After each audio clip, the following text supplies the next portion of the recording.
You just condemned Israel for killing civilians, and you won't condemn Hamas for killing civilians. How many times you have interviewed Israeli officials, Louise? Hundreds of times. Hundreds of times. How many times Israel have committed war crimes right live on your own cameras? Do you start by asking them to condemn themselves? Have you? You don't.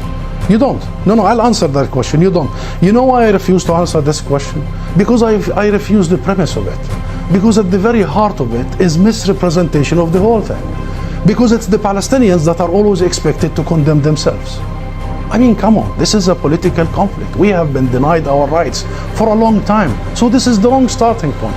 The right starting point is to focus on the root causes, is to try and get out of this extreme dark tunnel, as opposed to this business by BBC and the mainstream media for 75 years. You bring us here whenever there are Israelis who are killed. Did you bring me here when many Palestinians in the West Bank, more than 200 over the last few months? Do you invite me when there is such Israeli provocations in Jerusalem and elsewhere? Because what Israelis have seen, which we started by saying tragic, the last 48 hours, the Palestinians see every day for the last 50 years. You know the situation in Gaza, you've just described it. This is the biggest open-air prison. Those people, 2 million, have been taken hostage by Israel for the last 16 years. So I'm saying this just to say, Louise, perhaps this is about time we abandon this rhetoric, very dangerous, this framework, and we start giving people the real ugly truth sometimes.